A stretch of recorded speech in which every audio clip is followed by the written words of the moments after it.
Okay, shut up, Dave. And we have all the ingredients together for the salsa I'm going to make. Oh, minus one thing. Raw! Of course, we need the shrimp. Alright. So, here we got some fresh cilantro. We got about that much garlic, right? Somewhere around there. A few tomatoes. I'm probably going to use maybe like half to 3/4 of that onion. Maybe less. Probably less. And this is probably about like, I don't know, half pound fresh, or excuse me, that's trim meat. It's not fresh. It's previously frozen. So, and this right here is the concoction I made from the scorpion moruga. Sorry I didn't get anybody to eat that pepper fresh.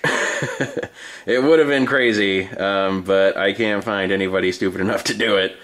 And I may be that stupid, but boy, that last ghost pepper really wised me up. I'm feeling yeah, much smarter after that. The concoction we have here is the moruga muddled in with some tequila. I juiced about a whole lime into there. I'd say maybe there's probably almost 2 ounces of tequila. And what else did I put in there? A little bit of white wine vinegar. Just bring out a little bit of the flavor of the rest of the ingredients, because vinegar makes everything super.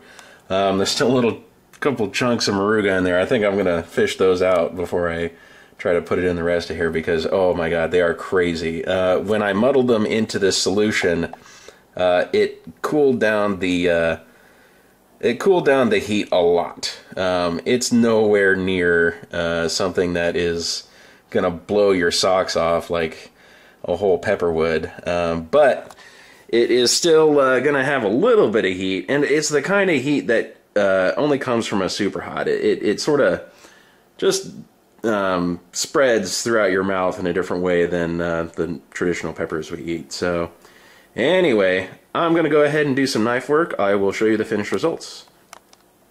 Okay, so it's starting to come together a little bit more. I always like to put the cilantro on last because, boy, it has a shelf life that can be measured in hours. As soon as we start chopping that up, it's gonna start just degrading in flavor until it just completely, disappears, which is probably in about like 3-4 hours or so. So that's the time contingent item, folks. So be careful of that. But I did want to season this stuff a little bit, so I'm going to use some fresh ground pepper, some seasoning salt. Ugh.